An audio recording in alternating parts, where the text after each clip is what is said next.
नमस्कार जय जगन्नाथ दर्शक बंधु एसपी एस्ट्रोलॉजी ओडिशा चैनल प्रसारित वार्षिक राशिफल कार्यक्रम को आपण मानक स्वागत।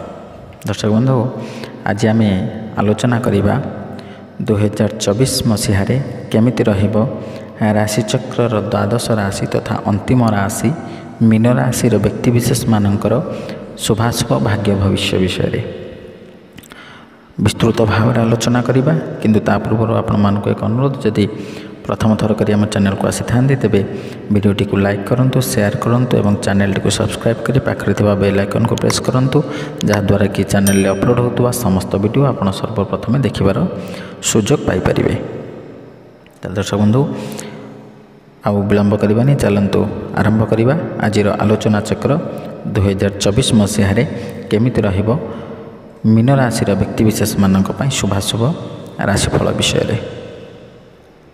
ए मीन राशि जार अधिपति ग्रह होउछन्ति बृहस्पति, जे कि देवगुरु अटंती, देवगुरु बृहस्पति नाम ख्यात। ए मीन राशि व्यक्तिविशेष मानक पई शुभवार रविवार सोमवार गुरुवार घातवार शुक्रवार।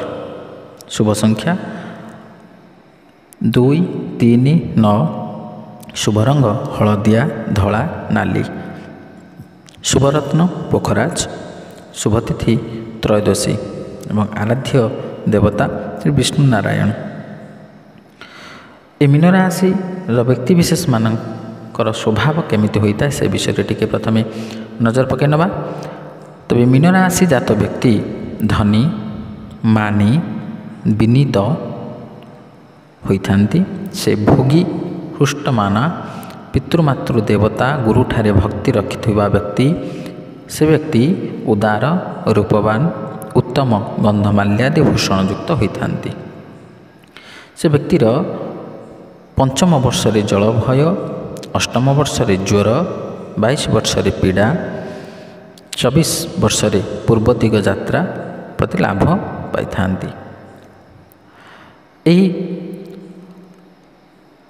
मीन राशि व्यक्तिविशेष मानकर 2024 मसीह जदि आम ग्रह स्थिति उपर नजर पकेबा, तेबे बृहस्पति जाकि मेष राशि अधिष्ठान करुछंती, तेणु बृहस्पति मीन राशि द्वितीय, किंतु एप्रिल मासरे बृहस्पतिंकर गोचर होथुबारु ताहा मेष राशि वृष राशि को अतिचार हेबे, जेतेबेले मीन राशि हेबे तृतीय बृहस्पति। शनि कुंभ राशि अधिष्ठान करुथुबारु द्वादश, राहु मीन राशि अधिष्ठान करुथुबारु जन्म एवं केतु कन्या राशि अधिष्ठान करुथुबारु सप्तम स्थान रे अधिष्ठान करुछंती। एई गोचरीय ग्रह स्थिति अनुसार आमे यदि विचार करिबा, तेबे मीन राशि व्यक्ति निमंते ए वर्षटी समस्या बहुल रही पारे। कर्मक्षेत्र रे नाना प्रकार समस्या द्वारा कर्म प्रभावित हो पारे। पारिवारिक क्षेत्र रे स्त्री और संतान चिंता लगी रहिबो। शुभ काम रे बाधा विघ्न आदि समस्या देखादेव। पारिवारिक अशांति लगी रहिबो।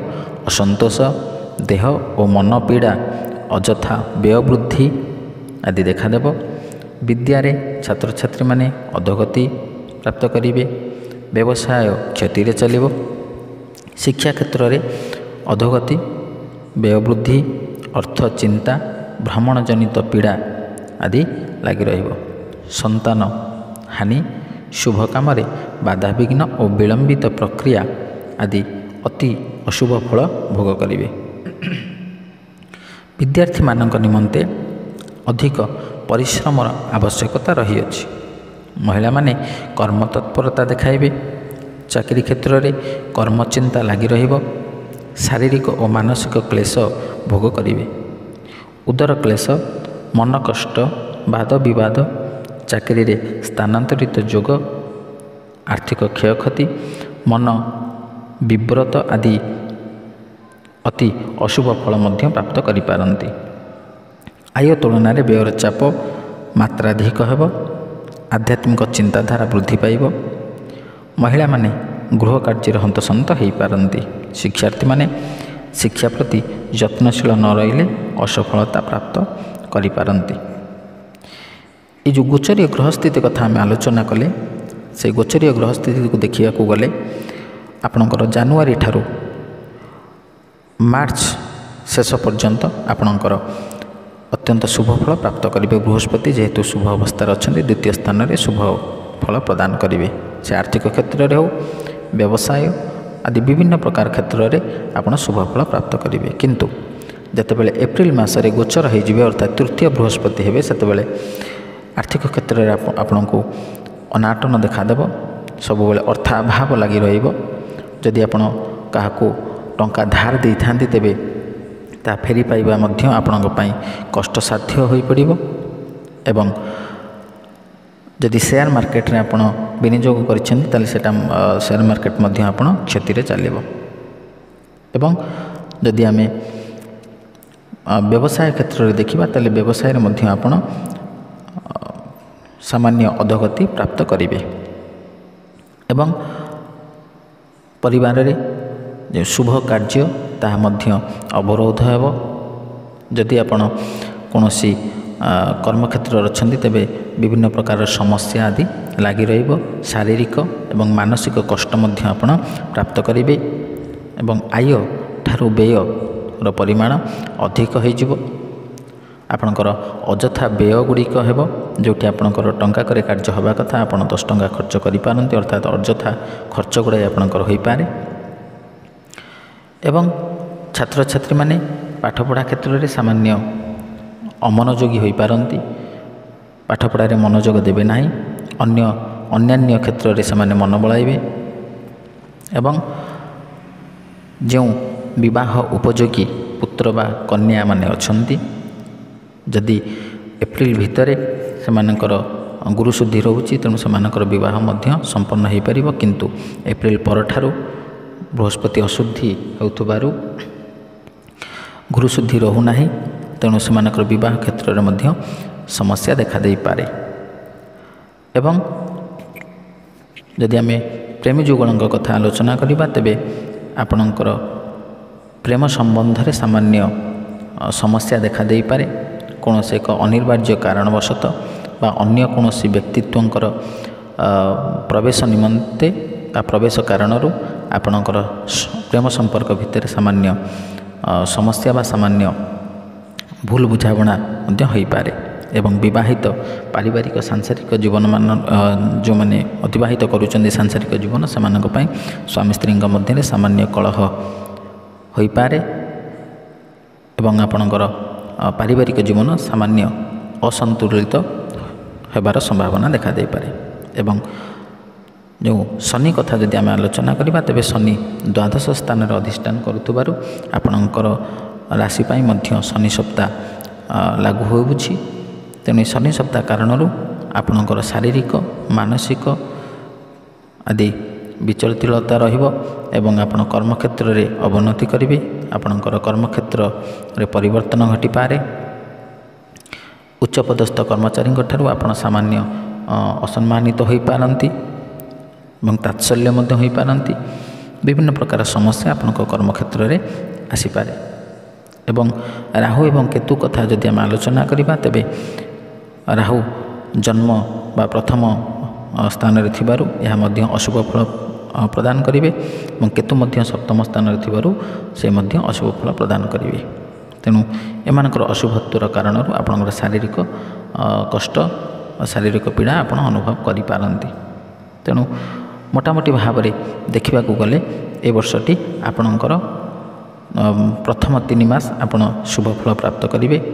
କିନ୍ତୁ ତା ପରଠାରୁ ଆପଣଙ୍କର ପ୍ରାୟତଃ ସମସ୍ତ କ୍ଷେତ୍ରରେ ଆପଣ ଅଶୁଭ ଫଳ ପ୍ରାପ୍ତ କରିପାରନ୍ତି। ଏହିସବୁ ଅଶୁଭ ଫଳକୁ ପରିତ୍ୟାଗ କରି ଶୁଭ ଫଳ ପ୍ରାପ୍ତ କରିବା ନିମନ୍ତେ କେତେଗୁଡ଼ିଏ ପ୍ରତିକାର ବିଷୟରେ ମଧ୍ୟ ଆମେ ଆଲୋଚନା କରିବା। ସେହି ପ୍ରତିକାର ଗୁଡ଼ିକୁ କରିବା ଦ୍ୱାରା ଆପଣ ନିଶ୍ଚିତ ଭାବରେ ଶୁଭ ଫଳ ପ୍ରାପ୍ତ କରିପାରିବେ। ସେ ପ୍ରତିକାର ଗୁଡ଼ିକ ହେଉଛି, ଆପଣ ତାରା ଦେବୀଙ୍କୁ ଦର୍ଶନ କରନ୍ତୁ କିମ୍ବା ତାରା ଦେବୀଙ୍କୁ ସାମାନ୍ୟ ପୂଜା ଅର୍ଚ୍ଚନା କରନ୍ତୁ, କିମ୍ବା ବିଷ୍ଣୁ ଭଗବାନଙ୍କୁ ଆପଣ ଆରାଧନା କରନ୍ତୁ, ବିଷ୍ଣୁ ସହସ୍ର ନାମ ପାଠ କରନ୍ତୁ ଏବଂ କୌଣସି ପ୍ରତ୍ୟେକ ମାସର ବୁଧବାର ଦିନ ଆପଣ ନାରାୟଣଙ୍କ ଉପରେ 108 ତୁଳସୀ ଅର୍ପଣ କରନ୍ତୁ। ବିଷ୍ଣୁଙ୍କର ବା ନାରାୟଣଙ୍କର ମୂଳ ମନ୍ତ୍ରରେ ଆପଣଙ୍କର ନାଁ ଏବଂ ଗୋତ୍ରରେ, କିମ୍ବା ପ୍ରତ୍ୟେକ ଦିନ ସ୍ନାନ ପରେ ଓମ୍ ବ୍ରୁମ୍ ବୃହସ୍ପତୟେ ନମଃ ଏ ମନ୍ତ୍ରକୁ ମଧ୍ୟ ଆପଣ ଜପ କରିପାରିବେ। କିମ୍ବା ପ୍ରତି ସୋମବାର ସଂକ୍ରାନ୍ତି ଦିନ ଶିବ ମନ୍ଦିରରେ ବିଧିପୂର୍ବକ ପୂଜା ଅର୍ଚ୍ଚନା କରନ୍ତୁ। ପ୍ରତିଦିନ ହନୁମାନ ଚାଳିଶା ପାଠ କରିବା ସହିତ ମା ତାରିଣୀଙ୍କର ବିଧିପୂର୍ବକ ପୂଜା ଅର୍ଚ୍ଚନା କରନ୍ତୁ। ଏ ପ୍ରତିକାର ମଧ୍ୟରୁ ଯେକୌଣସି ପ୍ରତିକାରକୁ ଆପଣ ଆପଣେଇ ପାରିବେ ଏବଂ ସମସ୍ତ ପ୍ରତିକାର କଲେ ଆହୁରି ଶୁଭ ଫଳ ପ୍ରାପ୍ତ କରିବେ ନିଶ୍ଚିତ ଭାବରେ। ତେଣୁ ଦର୍ଶକ ବନ୍ଧୁ, ଆଶା କରେ ଆଜିର ଏହି ଆଲୋଚନା, ଆଜିର ଏହି ଭିଡ଼ିଓ ଆପଣଙ୍କୁ ଭଲ ଲାଗିଥିବ। ଯଦି ଭଲ ଲାଗିଛି ତେବେ ଭିଡ଼ିଓଟିକୁ ଲାଇକ୍ କରନ୍ତୁ, ସେୟାର କରନ୍ତୁ ଏବଂ ଆମ ଚ୍ୟାନେଲକୁ ସବସ୍କ୍ରାଇବ୍ କରି ଏମିତି ଆମ ସହିତ ରହିଥାନ୍ତୁ ଏବଂ ଆପଣଙ୍କର ସୁଚିନ୍ତିତ ମତାମତ ଦେବାକୁ ଜମା ବି ଭୁଲନ୍ତୁନି। ତାହେଲେ ଆଜି ପାଇଁ ବିଦାୟ ଦିଅନ୍ତୁ। ରହିଲି, ନମସ୍କାର, ଜୟ ଜଗନ୍ନାଥ।